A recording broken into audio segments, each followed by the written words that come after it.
Listen closely, my friend. Today, I will tell you about a kind of person the world cannot break.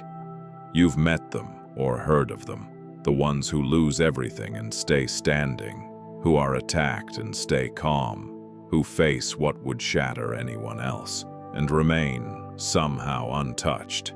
It isn't that life is easier for them. It's that they've mastered a mindset almost no one understands, a way of seeing the world that removes the power of anything outside them to reach inside and hurt them. And here is the part that changes everything. This mindset can be learned.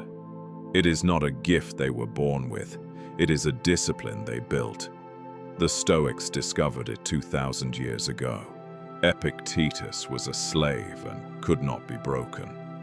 Marcus Aurelius ruled through plague and grief and stayed unshaken. They understood something the fragile never do. No one can break you without your permission. And once you truly master that, the world loses its grip on you entirely. In the next 20 minutes, I'll give you that mindset piece by piece, drawn from Marcus Aurelius, Seneca, and Epictetus, so that nothing and no one can break you again. Let's begin. Let's be clear about what unbreakable actually means, because most people misunderstand it. It doesn't mean nothing bad ever happens to you. It doesn't mean you feel no pain. It means that when the storm comes, and it will, it cannot reach the core of you. Most people are fragile because their peace is built on things outside their control. Other people's approval, their circumstances, their possessions, the way life happens to go. And anything built on the external can be taken, which means their peace is always on loan, always one bad event away from collapse. The Stoics built their strength somewhere no one could reach, inside, on a foundation the world couldn't touch. That's the entire secret. An unbreakable person isn't one who's never struck, it's one whose strength doesn't depend on anything that can be taken from them. And that is a mindset you build, principle by principle. Let's start with the one that everything else rests on, the one that, once you truly grasp it, changes your relationship with the entire world. The first principle is the foundation of the whole unbreakable mindset. No one can truly harm you without your own participation. This sounds impossible at first.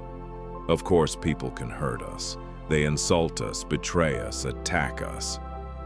But Epictetus taught something profound. It is not the insult, the betrayal, or the attack itself that harms you. It is your judgment about it, your reaction to it. The event is just an event, the wound is something you add, and that means the power to be hurt was always in part inside you, which means it's also within your control. Understand what this gives you. If the harm requires your participation, your judgment that this is unbearable, this destroys me, this is a disaster, then you hold a power you never knew you had. You can decline. You can refuse to add the wound to the event.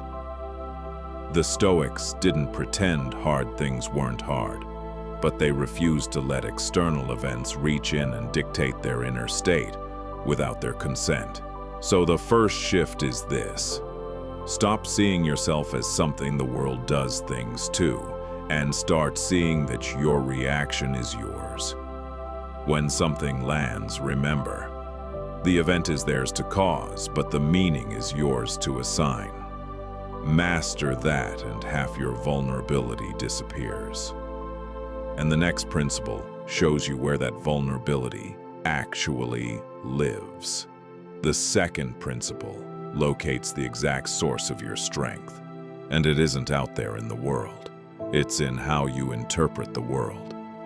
Between everything that happens and how you feel about it, there is a judgment, a meaning you assign. Lose a job. Is it a catastrophe or a redirection? Face criticism. Is it an attack or information? The same event produces completely different inner experiences, depending entirely on the judgment you make. Epictetus built his philosophy on this. We are disturbed not by things, but by our opinions about them. Change the judgment and you change everything the event does to you. Most people never realize they're making these judgments at all. The interpretation happens automatically in an instant, and they mistake it for reality itself. But the unbreakable person knows that the judgment is theirs, and that what is theirs they can govern. They catch the automatic interpretation and ask, is that true? Is there a wiser way to see this? And in that question lives their entire freedom. So, take hold of your judgments. When something happens, notice the meaning your mind assigns and remember you are the author of it. You don't have to accept the interpretation that makes you a victim. Choose the one that keeps you standing. Guard the judgment and you guard the self. And the next principle gives you a place to stand that nothing can reach. The third principle is where the unbreakable person lives. A fortress inside themselves that no external force can breach. Marcus Aurelius wrote of a retreat more secure than any fortress. A place within himself he could withdraw to, that no outside event could touch. The Stoics called this in spirit the inner citadel. It's the part of you that remains sovereign no matter what happens outside, your capacity to think, to choose to keep your own character intact. The world can take your possessions, your circumstances, even your freedom, as it did with Epictetus, but it cannot enter the citadel without your permission. This is what makes a person truly unbreakable. Their sense of who they are, their peace, their strength. None of it lives out in the world where it could be seized. It lives inside, in a place they've built and they alone control. So when the world does its worst, they have somewhere to stand that the chaos cannot reach. They lose the outer things and keep the one thing that actually matters, themselves. So build your citadel. Locate the part of you that no one can touch, your ability to choose your response, to keep your integrity, to govern your own mind, and make that your foundation rather than anything the world could take. When your center is inside, the storms outside lose their power, and the next principle removes the leverage the world has over you. The fourth principle severs the strings the world uses to move you. Stop depending on what can be taken, and stop fearing what can be lost. Here's how the world controls you. It offers things you desire: money, status, approval, comfort, and threatens things you fear: loss, criticism, discomfort, pain. And as long as you desperately want what it can give and desperately fear what it can take, you're on a leash. Anyone who can offer your desires or threaten your fears can move you. The Stoics understood that freedom comes from needing less and fearing less, from building a self that doesn't depend on external things for its peace.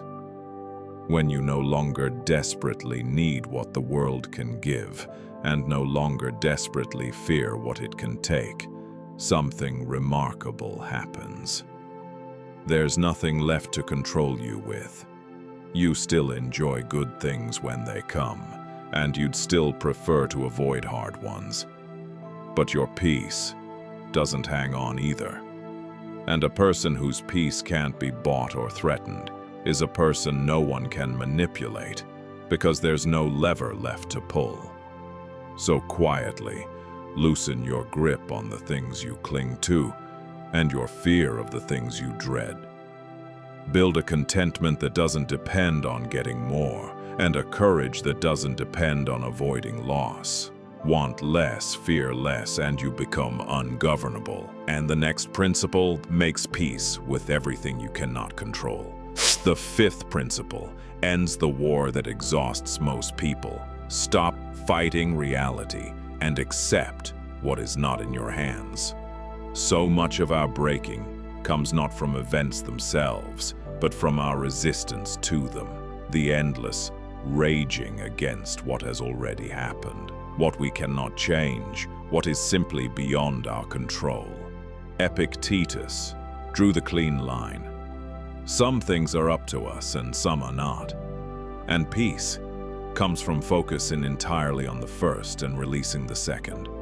The person who accepts what they cannot control stops being at war with their own life. And a person at peace is far harder to break than a person at war. This isn't passivity or defeat. You still act on everything within your power, with full effort. But you release your grip on outcomes, on other people's choices, on the things fate decides, because fighting them only breaks you against a wall that will not move. The Stoics even went further, practicing amor fati, the love of fate, meeting what comes not just with acceptance, but with a strange welcome, treating each event as material to work with rather than an enemy to resist. So make peace with the uncontrollable.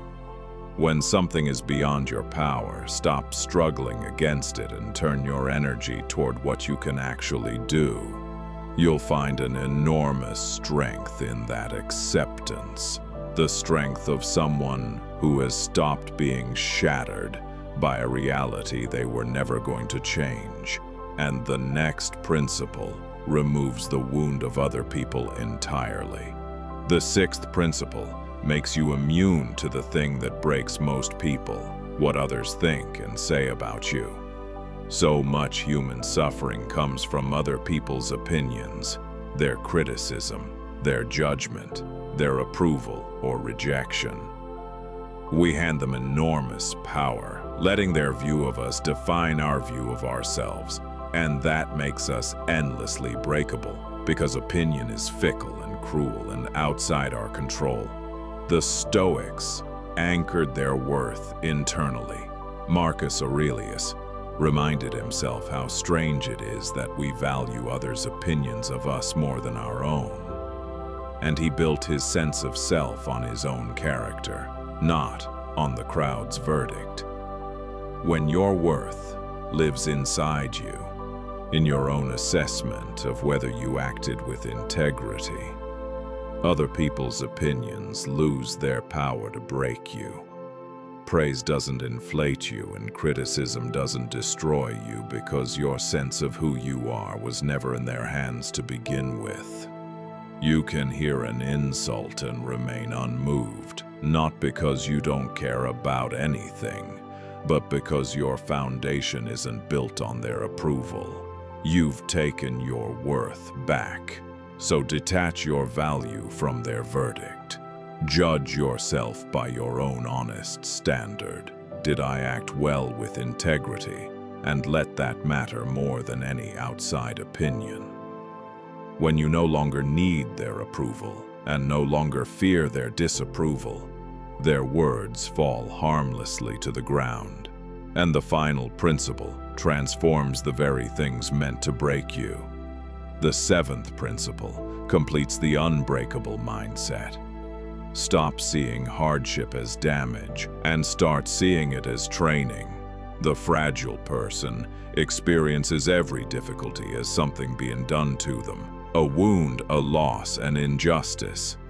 The unbreakable person experiences the same difficulty as material, as a test, as the very thing that makes them stronger.